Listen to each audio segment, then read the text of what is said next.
Crozon, toute cette région a été très active pendant la célèbre révolte des bonnets rouges, révolte d'abord antifiscale en 1675, qui petit à petit est devenue une sorte de révolte anti-française, qui a été durement réprimée par le duc de Chaulnes, gouverneur de la Bretagne, sous l'autorité du marquis de Louvois. Qui ne savait pas forcément la faire, mais on est obligé dans le peloton d'adopter cette position lorsque les adversaires l'adoptent, sinon on est vraiment pénalisé.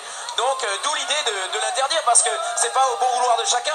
Un coureur échappé qui ait fait cette position, s'il y a un autre coureur échappé avec lui, s'il n'adopte pas cette position, il est obligé de pédaler et de faire des efforts supplémentaires, superflus. Donc voilà, pour clore un petit peu le débat là-dessus. Après, chacun se fera son idée. Je suis content que Laurent, moi et Thibaut soient d'accord, ça fait déjà un trio. Peut-être qu'on sera plus nombreux à s'exprimer là-dessus. En attendant, il y en a qui s'expriment devant, c'est les 4 coureurs, hein, maintenant qu'ils sont regroupés.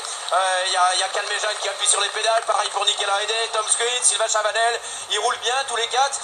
Tout à l'heure, petite parenthèse, j'ai vu Bernard Hinault qui était juste derrière les échappés dans la voiture de Pierre-Yves Touot, et il m'a confié que, je l'ai un peu lancé là-dessus, hein, je l'ai un peu titillé Bernard, et le blaireau m'a dit que punaise, s'il avait eu un parcours comme ça, il en aurait déjà mis partout en étant favori du général, il n'aurait certainement pas attendu les Alpes ou les Pyrénées. Voilà, c'était pour le petit clin d'œil.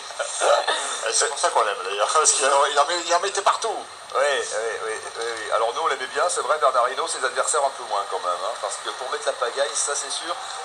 Après, voilà, quand il demandait aux coureurs de se calmer, il valait mieux obéir au blaireau également, hein, je pense à Joël Pellier, si vous voyez ce que je veux dire.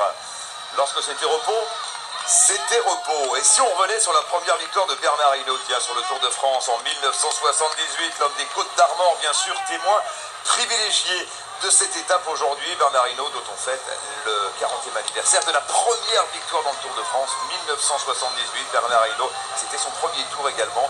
Il était tout jeune champion de France et il avait remporté la grande boucle. Regardez ce reportage.